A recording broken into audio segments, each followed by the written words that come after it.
दोस्तों आज जो कॉमिक्स हम पढ़ेंगे उसका नाम है महामानव। ये सुपर कमांडो ध्रुव की कॉमिक्स है और ये अपने समय की बहुत ही मशहूर कॉमिक्स है। तो पढ़ते हैं इसको।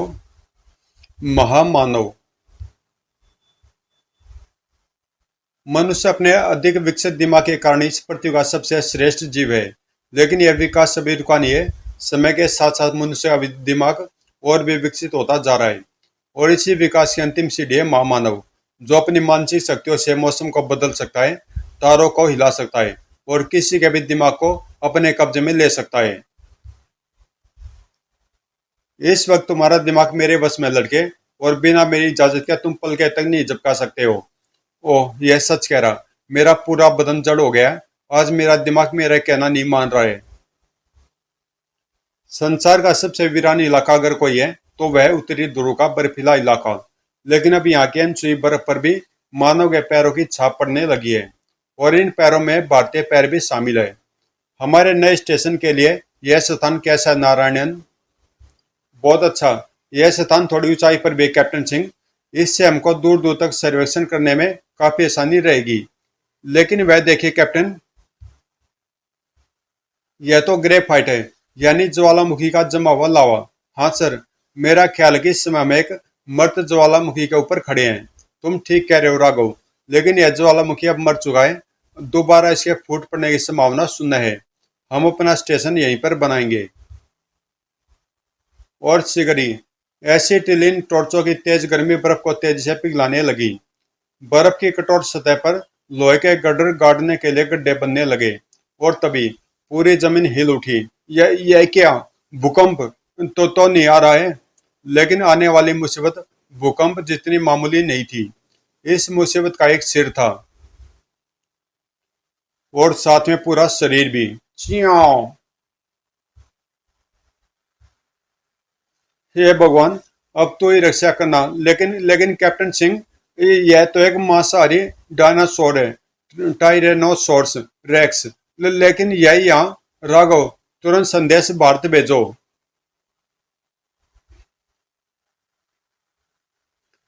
इससे आगे कैप्टन सिंह को बोलने का मौका नहीं मिला और न ही नारायणन को। ओए, hello India, headquarter headquarter north pole mission. हमने यहाँ पर एक डायनासोर टायरेनोसोर्स को अपनी सदियों पुरानी भूख शांत करनी थी और राघव के पास अब डरने का वक्त भी नहीं बचा था। भूख शांत हो जाने के बाद भयानक डायनासोर एक तरफ बढ़ा और दो पैरों के पास पहुंचकर पालतू कुत्ते की तरह शांत हो गया। और वहां से हजारों किलोमीटर दूर राजनगर के कमांडो हेडक्वार्टर में, कैप्टन, हमारे ट्रांसमीटर पर कोई अजीब सा संदेश आ रहा है। क्या? सुनो, हमारा ऑटोमेटिक टेप रिकॉर्डर संदेश दोबारा सुना रहा है।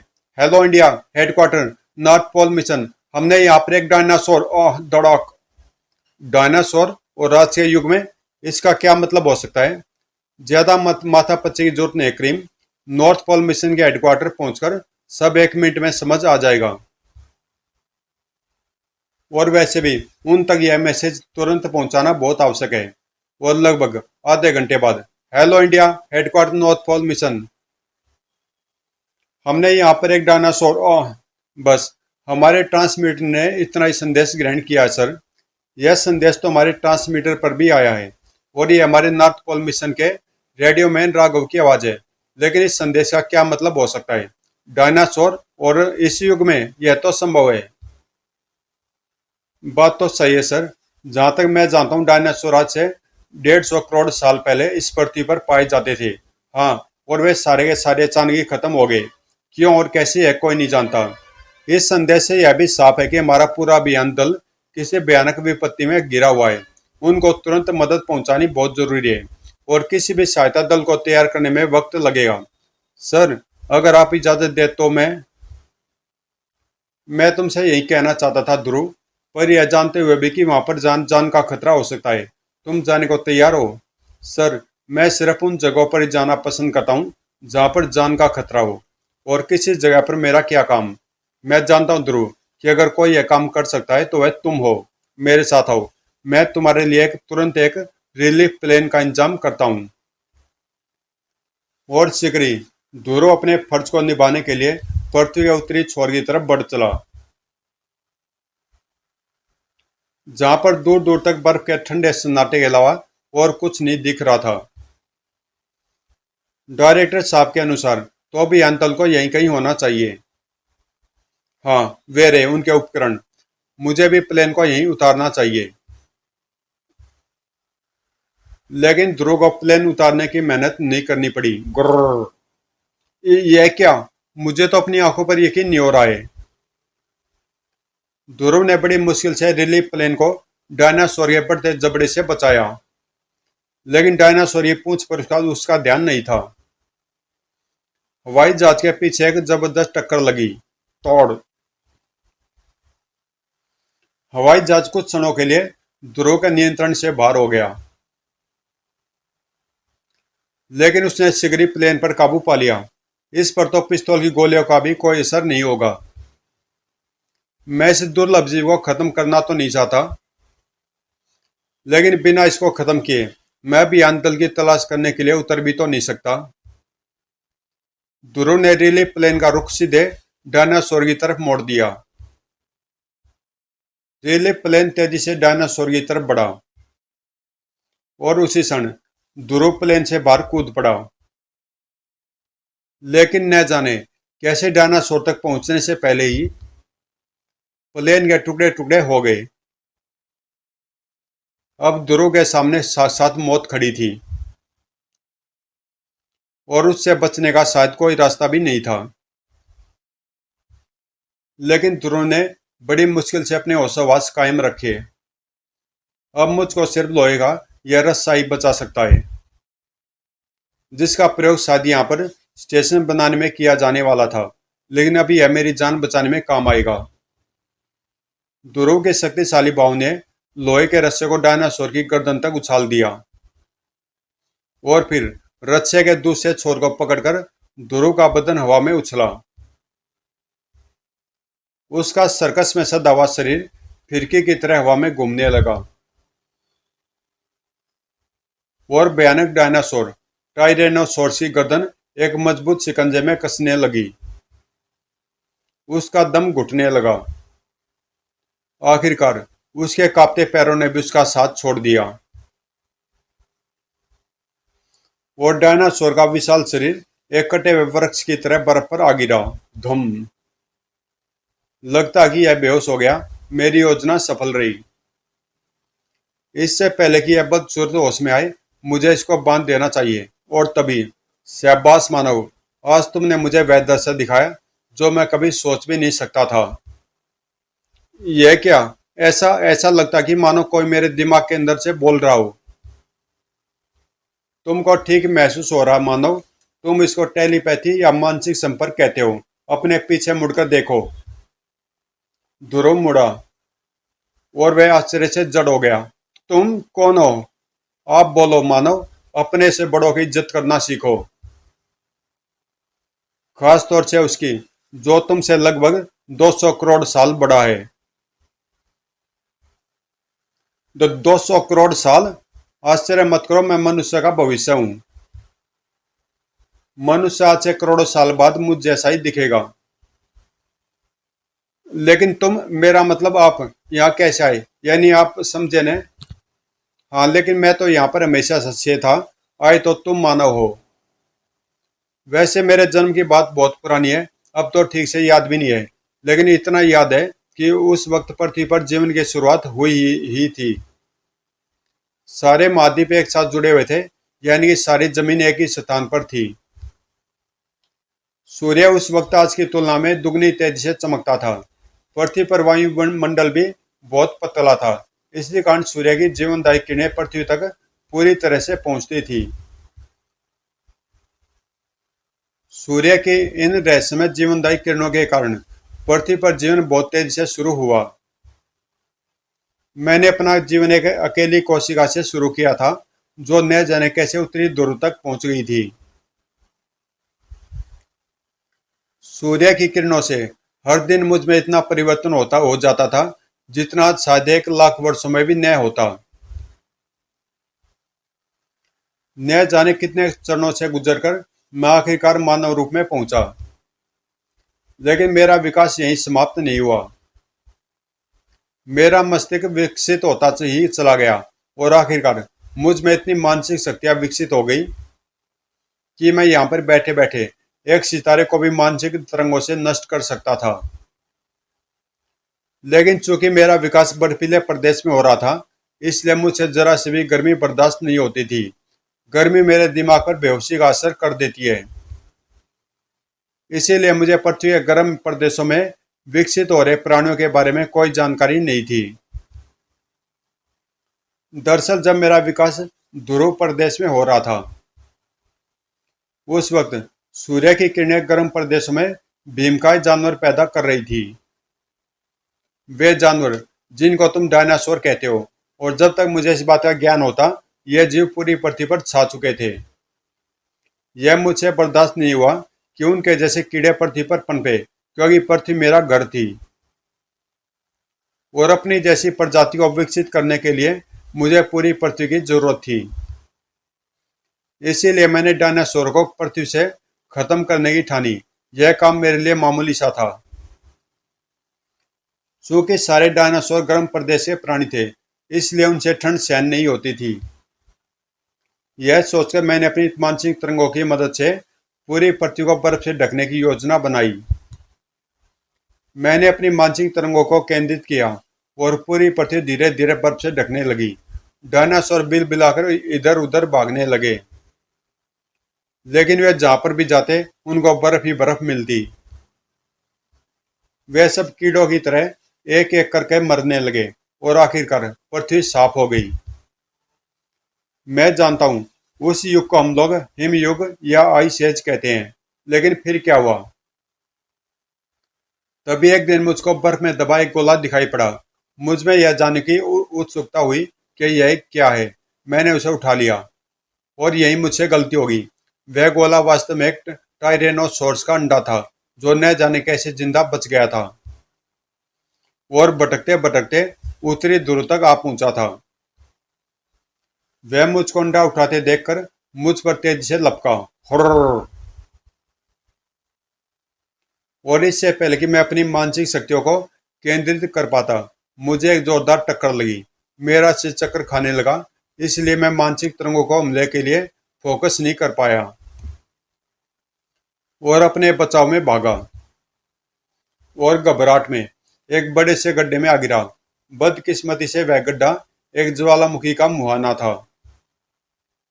मुझ पर सिर की चोट और तीव्र गर्मी के कारण बेहोशी छाने लगी, लेकिन बेहोश होते होते भी मैंने अपने आप को मानसिक तरंगों के गोले में ढक लिया। इस पूरी घटना के दौरान वह अंडा मेरे हाथ में ही था और फिर मैं करोड़ों साल के लिए सो गया। इस दौरान यह अंडा भी फूट गया और डायनासोर अपनी नींद में ही बढ़ता गया।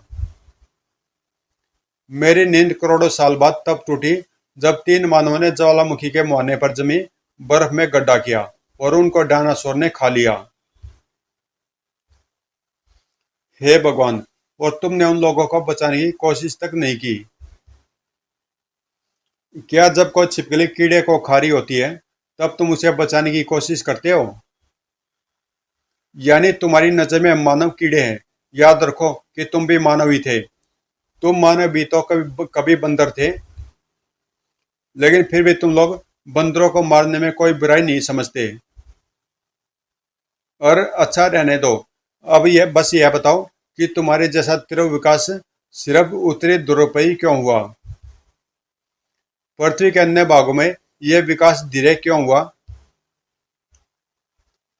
क्योंकि उत्तरी ध्रुव पर पूरे 6 महीने तक दिन रहता है, मूर्ख। और इस वक्त सूर्य की लगातार 6 महीने तक पड़ने वाली किरणें विकास की गति को लाख गुना बढ़ा देती थी। इसीलिए मेरा विकास इतनी तेजी से हुआ। लेकिन मेरी बेहोशी के दौरान पृथ्वी पर पेड़ पौधे तेज से बढ़ने लगे। तरह तरह की गैसें वायुमंडल में शामिल होने लगी। वायुमंडल घना होने लगा और अब तो हालत यह हो गई कि सूर्य की उन जीवनदायी किरणों का 99% भाग तो वायुमंडल के पार ही नहीं आ पाता है। इसीलिए आज मनुष्य का विकास बहुत धीरे हो रहा है, पर अब मैं आ गया हूँ तो मानव को चिंता की आवश्यकता नहीं है। मैं अपनी मानसिक शक्तियों के वायुमंडल को फिर से इतना हल्का कर दूंगा कि पृथ्वी पर सूर्य की किरणें फिर से पूरी तरह से आ सकें, ताकि विकास की गति फिर से तेज हो सके। लेकिन इससे तो मनुष्य का दम घुटकर मर जाएंगे हम। लेकिन इससे तो हम मनुष्य दम घुटकर मर जाएंगे। मर जाने दो। जो भी प्रगति के राह में रोड़े अटकाएगा उसे मरना ही पड़ेगा। पर एक बात बताओ, मैंने अब तक तो जो कुछ देखा है उससे तो यही पता लगता है कि मनुष्य ज्यादा ठंड नहीं सह सकते हैं। लेकिन तुम इतनी ठंड में बिना किसी गर्म कपड़े के कैसे खड़े हो? यह मेरी बहन श्वेता द्वारा बनाए गए एक इलेक्ट्रॉनिक यंत्र का कमाल है। लेकिन यह बात तो तुम मेरे दिमाग में पढ़ सकते थे। नहीं, मैं सिर्फ वही विचार पढ़ सकता हूँ जो तुम सोचते हो। चूंकि इस वक्त तुम यह बात नहीं सोच रहे थे, इसलिए मैं यह नहीं पढ़ पाया। लेकिन बस, अब बातें बहुत होगी। मेरी मानसिक तरंगों ने पृथ्वी का चप्पा चप्पा छान लिया है। अब मैं तुमको वहां भेजता हूँ जहां से पूरी पृथ्वी को मेरे जागने की सूचना मिल जाएगी। लेकिन कैसे? मेरा हवाई जहाज तो नष्ट हो गया है। मैं तुमको उन मानसिक तरंगों द्वारा ही भेजूंगा जिनसे मैंने तुम्हारा यान नष्ट किया था। और अगले पल ध्रुव को अपने जीवन का सबसे आश्चर्यजनक अनुभव हुआ। इससे पहले कि वह कुछ समझ पाता, उसने अपने आप को समुद्र के ऊपर उड़ता हुआ पाया। ध्यान से सुनो मानव, मैं तुमको सिर्फ 2 दिन का समय देता हूँ। तुमको इन 2 दिनों में मुझे यह बताना है कि पृथ्वीवासी क्या चाहते हैं। मुझसे सहयोग या अपनी मौत? इसी वक्त इटली के एक विशाल मैदान में विश्व कप फुटबॉल का फाइनल मैच खेला जा रहा था, जिसको स्टेडियम में उपस्थित लाखों दर्शकों के अलावा लगभग पूरा विश्व टेलीविजन पर देख रहा था। और तब कई अरब आंखों ने वह दृश्य देखा जिसके सामने फुटबॉल का रोमांच फीका पड़ गया। तभी एक आवाज गूंजी, विश्व भर के मेरे भाइयों और बहनों, मैं भारत देश का एक वासी कमांडो ध्रुव हूँ। मुझे आप सबको यह सूचना देने के लिए भेजा गया है जिस जिस पर हमारी प्यारी पृथ्वी का जीना या मरना निर्भर करता है। और ध्रुव की पूरी बात सुनते पूरी दुनिया हरकत में आ गई। उस लड़के की बात सही है सर। हमारे सैटेलाइटों से ली गई फोटो उसकी बात की पुष्टि करती है। डायनासोर को देखने के बाद और किसी छानबीन की जरूरत ही नहीं है सर।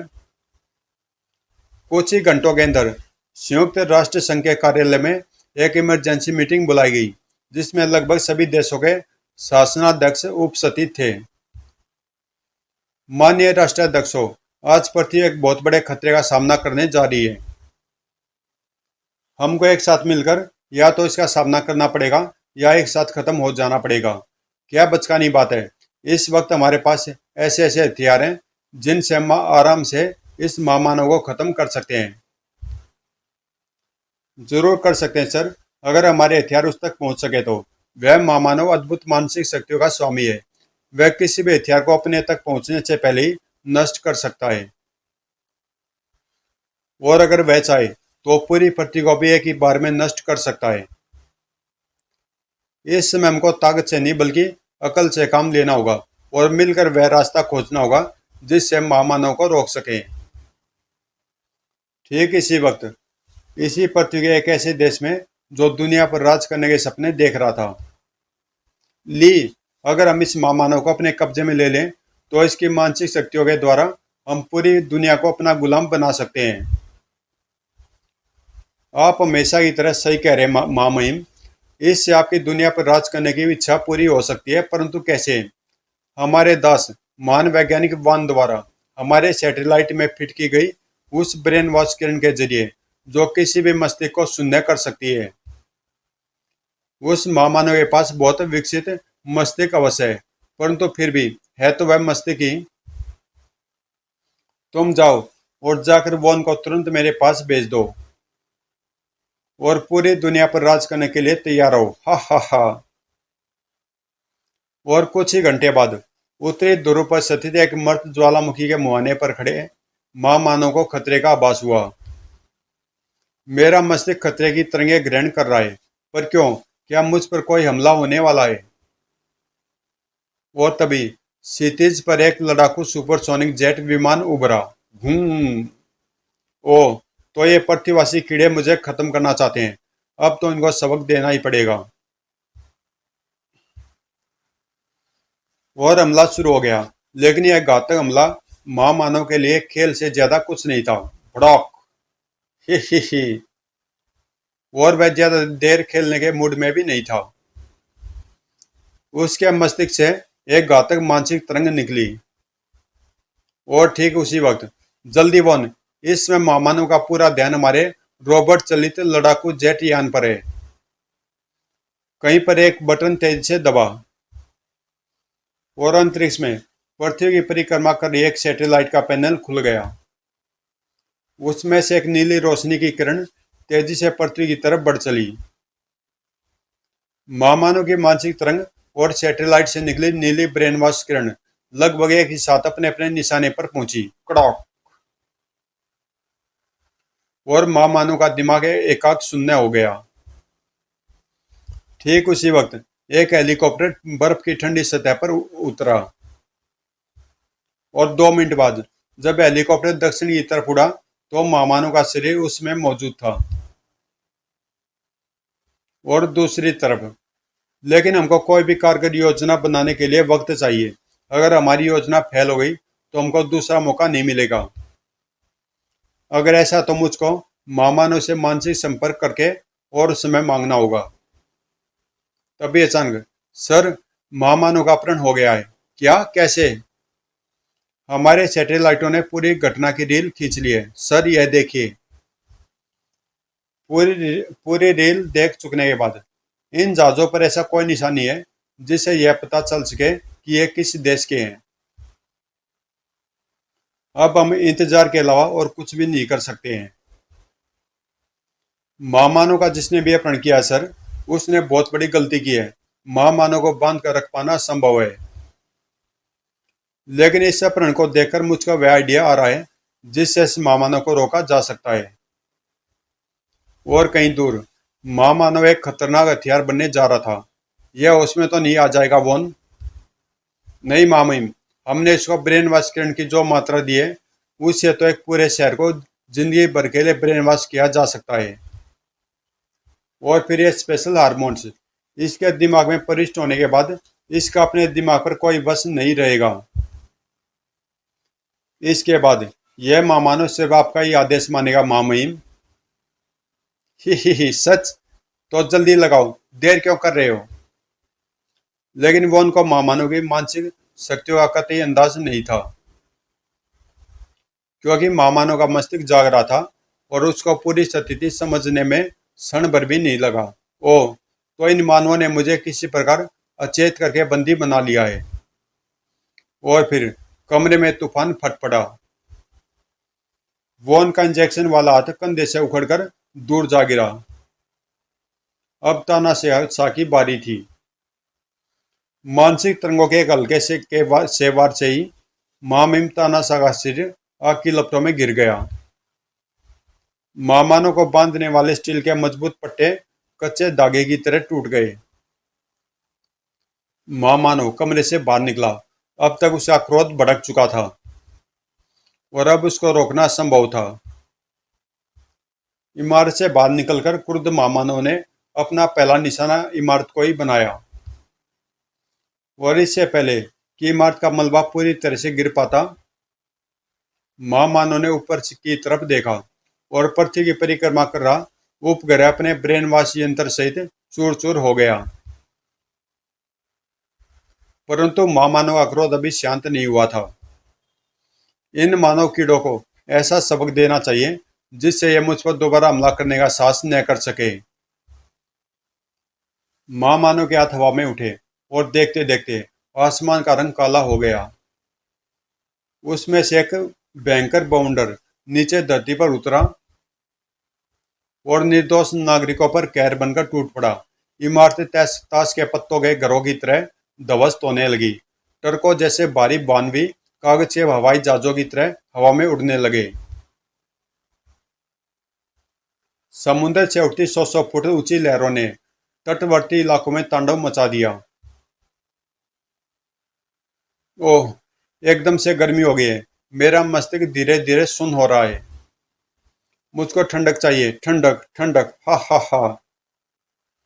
और एक आंख, आसमान की रंगत सफेद हो गई। धुंध की परतों के अंदर से बर्फ के गोले गिरने शुरू हो गए। बवंडर से बेघर हुए नागरिक खून जमा देने वाली बेसमय ठंड से नीले पड़ने लगे। संयुक्त राष्ट्र में यह खबर पहुंचते देर नहीं लगी। आइए सर, हमने महामानव का पता लगा लिया है। सच? लेकिन उसने चारों तरफ तबाही फैला दी है सर। हमारी वीडियो स्क्रीन पर धूल और धुएं के अलावा कुछ नहीं दिख रहा है। और फिर कम्युनिकेशन रूम में, ओह, वही बात जिसका मुझे डर था। महामानव का इस प्रण ने इतना क्रोधित कर दिया है कि अब उसको विनाश के अलावा और कुछ भी नहीं सूझ रहा है। हमारे पास वक्त नहीं है सर। इस मुसीबत को अब भी अगर न रोका गया तो फिर कोई जिंदा नहीं बचेगा। मुझे तुरंत जाना होगा। महामानव के प्रण से आइडिया लेकर तुमने जो प्लान बनाया ध्रुव, वह है तो बहुत बढ़िया, लेकिन क्या सर? लेकिन इसमें तुम्हारी जान को भी खतरा हो सकता है। अब हमारे पास कोई और फुल प्रूफ योजना बनाने का वक्त नहीं है। और फिर जान वो जाने दांव पर लगी हो, वह मेरी एक जान की क्या कीमत है। और 5 मिनट बाद ध्रुव ने अपनी योजना पर अमल शुरू कर दिया। महामानव, महामानव, यह विनाश रोक दो। मैं पृथ्वीवासियों का संदेश लेकर तुमसे मिलने आ रहा हूं। और वहां से हजारों किलोमीटर दूर विनाश फैला रहा महामानव एक आग ठिठक गया। तुम तुरंत मुझे वहीं पर उत्तरी ध्रुव पर स्थित मर्त ज्वालामुखी के मुहाने पर मिलो। ठीक है मानव, मैं तुमको समय बुला रहा हूं, परंतु ध्यान रखना, अगर तुमने कोई चालाकी करने की कोशिश की तो पूरी मानव जाति पछताएगी। और अगले ही पल एक रोशनी के घेरे ने ध्रुव को हवा में उठा लिया। बेस्ट ऑफ लक ध्रुव, हम लोग यहाँ पर एकदम तैयार हैं। ध्रुव का शरीर तेजी से उत्तरी ध्रुव की तरफ बढ़ने लगा। अगर मैं अपने दिमाग को एकदम शून्य रखूं तो महामानव मेरे विचार नहीं पढ़ पाएगा, वरना अगर उसने मेरे विचार पढ़कर हमारी योजना जान ली तो वह सतर्क हो जाएगा और हमारी योजना बेकार हो जाएगी। कहो मानव, पृथ्वीवासी क्या चाहते हैं? मुझसे सहयोग करके अपना विकास या मुझे क्रुद्ध करके अपना विनाश? लेकिन और यहीं ध्रुव से चूक हो गई। लेकिन मैं तुम्हारा दिमाग नहीं पढ़ पा रहा हूं, क्योंकि तुम्हारा दिमाग एकदम विचार शून्य है। पर क्यों? यानी तुम मुझसे कुछ छिपाना चाहते हो? ध्रुव समझ गया कि गड़बड़ होने वाली है। वह आगे लपका, लेकिन महामानव सतर्क था। अगले क्षण ध्रुव पूरा बदन जड़ हो गया। हा हा हा, इस वक्त तुम्हारा दिमाग और शरीर मेरे कब्जे में है बच्चे। अगर मैं चाहूं तो तुम्हारे मस्तिष्क को नष्ट करके तुमको एक पल में नष्ट कर सकता हूं, लेकिन मैं चाहता हूं कि तुम मानवों को अपनी योजना के कारण अपनी आंखों से मरते देखो। और अब मैं यह देखना चाहता हूं कि तुमने मुझे मारने के लिए क्या योजना बनाई है। और दूसरी तरफ सारा काम ध्रुव की योजना के अनुसार ही हो रहा था। समय हो गया है जनरल, मिसाइलें छोड़ो। एक बटन दबा और अलग अलग सैनिक अड्डों से 4 न्यूक्लियर मिसाइलें उत्तरी ध्रुव की तरफ बढ़ने लगी। महामानव को तुरंत ही इस आने वाले खतरे का आभास हो गया। हा हा हा, तो तुम्हारी योजना मुझे मिसाइलों से खत्म करने की थी, क्यों? अब तुम मेरी योजना देखो। महामानव के सोचने भर की देर थी और मिसाइलों को कंट्रोल कर रहे जनरल का दिमाग शून्य हो गया। हालांकि यह कोई जान नहीं पाया। हा हा हा, एक काम पूरा हुआ। अब मिसाइलों की बारी है।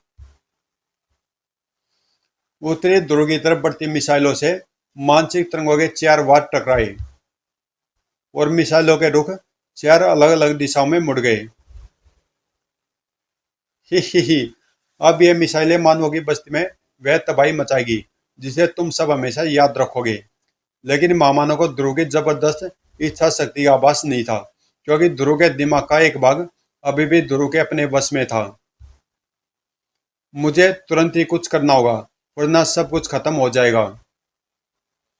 महामानव इस वक्त अपनी मानसिक शक्ति के एक भाग को मिसाइलों को मोड़ने के लिए इस्तेमाल कर रहा है, और उसकी पकड़ मुझ पर कुछ ढीली है। लेकिन मुझे अपने शरीर को इंच भर भी हिलाने के लिए अपनी पूरी इच्छा शक्ति की आवश्यकता है, और मेरा दिमाग मुझे अपनी उंगलियां तक हिलाने नहीं दे रहा है। और कहीं दूर पर एक मिसाइल प्रशांत महासागर में स्थित एक निर्जन द्वीप पर गिरी। बूम! उस द्वीप का नामो निशान तक मिट गया। बाकी बची तीन घातक मिसाइलें भी धरती के अन्य भागों की तरफ बढ़ रही थी। तबाही और मौत सिर्फ कुछ ही मिनटों की दूरी पर थी। दूसरी तरफ अपनी इच्छा शक्ति को एकत्रित कर रहे ध्रुव के चेहरे से पसीने के नाले बह रहे थे, और आखिरकार उसकी मुट्ठी खुल गई। वो टेनिस की गेंद जितना बड़ा एक काला गोला सदियों से सोए ठंडे ज्वालामुखी के अंदर तेजी से गिरने लगा। काला गोला जो वास्तव में एक मिनी परमाणु बम था। और कुछ ही क्षण बाद ज्वालामुखी के अंदर एक जबरदस्त धमाका हुआ। गर्म लावे को दबाने वाले भारी पत्थरों की मोटी परतें टुकड़े टुकड़े हो गए, और दहकता लावा तेजी से ऊपर बढ़ने लगा। ज्वालामुखी के आसपास का तापमान बढ़ने लगा, और महामानव को वातावरण गर्म होता महसूस हुआ। जैसे जैसे गर्मी बढ़ने लगी, महामानव का दिमाग बेहोशी में डूबने लगा। ये क्या? ज्वालामुखी तो फूटने वाला है। मुझे मुझे अपनी मानसिक तरंगों द्वारा इसे फूटने से रोकना चाहिए। लेकिन फिर मिसाइलों पर मेरा नियंत्रण नहीं रहेगा। ओह, मैं क्या करूं? आह, मुझ पर इसकी पकड़ ढीली हो रही है। यही वक्त है। अभी नहीं तो कभी नहीं। ध्रुव ने अपनी इच्छा शक्ति को एक बार फिर इकट्ठा करना शुरू किया, और वह मानसिक कैद से आजाद हो गया। अब वक्त बहुत कम था। ध्रुव का हाथ तेजी से घूमा, और महामानव के पैर जमीन से उखड़ गए। उसका शरीर एक बार फिर दहकते ज्वालामुखी के गर्भ में गिरने लगा। करोड़ों वर्ष पुराना दृश्य दोहराया जा रहा था। महामानव के दिमाग पर ही छाई बेहोशी और गहरी होने लगी। परंतु इससे पहले कि उसका पूरा मस्तिष्क बेहोशी की गिरफ्त में कैद हो पाता, उसने अपने शरीर को मानसिक सुरक्षा का कवच पहना दिया। और उसी क्षण ज्वालामुखी फट गया। एक जोर का धमाका हुआ। पृथ्वी के गर्भ से हजारों टन पत्थर और राख आकाश को छूने लपके। भुड़म! और महामानव का बेहोश मगर सुरक्षित शरीर हजारों टन भारी पत्थरों के नीचे दब गया। और ऊपर ध्रुव ने मानव जाति को तो बचा लिया था, परंतु उसका शव बच पाना मुश्किल था। कहीं और मिसाइल अब अपने निशान से कुछ ही क्षण दूर थी कि तभी मिसाइलों के कंट्रोल पैनल पर बैठे जनरल का दिमाग महामानव की मानसिक कैद से आजाद हो गया। जनरल, यह तुम क्या कर रहे हो? हमारी तीन मिसाइलें लंदन, मॉस्को और दिल्ली की तरफ बढ़ रही हैं। सॉरी सर, मेरा दिमाग मेरे बस में नहीं था। मैं तुरंत मिसाइलों को अंतरिक्ष की तरफ मोड़ देता हूँ। महानगरों की गगनचुंबी इमारतों को लगभग छूती हुई घातक मिसाइलें अंतरिक्ष की तरफ मुड़ गई, और अंतरिक्ष में पल भर के लिए तीन सूर्य चमके। अब पृथ्वी सुरक्षित थी, लेकिन ध्रुव नहीं। उत्तरी ध्रुव पर दहकता लावा बर्फ को भाप में बदलता हुआ ध्रुव की तरफ बढ़ रहा था। बर्फ की मोटी सतह पतली होती जा रही थी, और आखिरकार ध्रुव के पैरों के नीचे की बर्फ की सतह ने जवाब दे दिया। ओह, मुझे इसी बात का डर था। तड़ाक! इतने ठंडे पानी में तो मेरा इलेक्ट्रॉन यंत्र भी मेरे शरीर को गर्म नहीं रख पाएगा। मेरे हाथ पैर तो अभी से सुन्न हो रहे हैं। खून का दौरा भी रुकता सा महसूस हो रहा है, पर मैं यहाँ से बाहर भी तो नहीं निकल सकता, क्योंकि गर्म लावा चारों तरफ से मेरी ओर ही आ रहा है। अब थोड़ी देर में मेरे दिल की धड़कन भी बंद हो जाएगी। ग्रर्र। लगता है कि आज मेरा अंत आ ही गया। लेकिन किस्मत भी बहादुरों का ही साथ देती है। कर्नल, वह रहा ध्रुव, वह ठंडे पानी में गिरा हुआ है। Oh my God! तुरंत रस्सी को नीचे लटकाओ। अपनी आधी चेतना में ध्रुव को महसूस हुआ कि दो हाथ उसको सर्द पानी से बाहर निकाल रहे हैं। और 5 मिनट बाद गर्म कंबल में लिपटा ध्रुव गर्मा गर्म कॉफी की चुस्कियां ले रहा था। मैंने कई लड़ाइयाँ लड़ी है ध्रुव, लेकिन तुम्हारे जैसा जांबाज कभी नहीं देखा। मैं तुमको सैल्यूट करता हूँ। आप तो मुझे शर्मिंदा कर रहे हैं सर। मुझे पूरा यकीन है कि अगर मेरी जगह आप होते तो आपने भी ऐसा ही किया होता। और फिर बधाई हो ध्रुव, तुम्हारा प्लान 100% कामयाब रहा। 100% तो नहीं सर, क्योंकि मेरा प्लान था कि महामानव का दिमाग मिसाइलों में उलझा रहेगा और इस बीच में अपना काम कर लूंगा।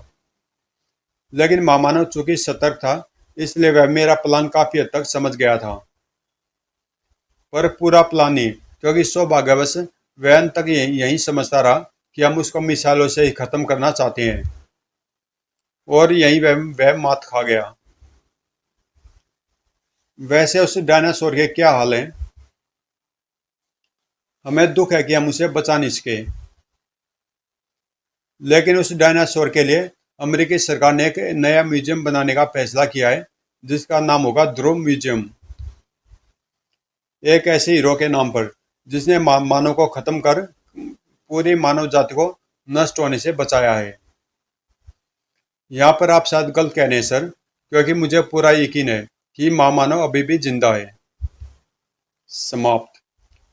तो दोस्तों, ये कॉमिक्स यहीं पे समाप्त होती है। और ये पहली कॉमिक्स है जिसमें महामानव को पहली बार दिखाया गया था। और आप सब जानते हैं कि महामानव कितना खतरनाक दुश्मन है इसका, ध्रुव का। और मिलते हैं किसी अगली कॉमिक्स में।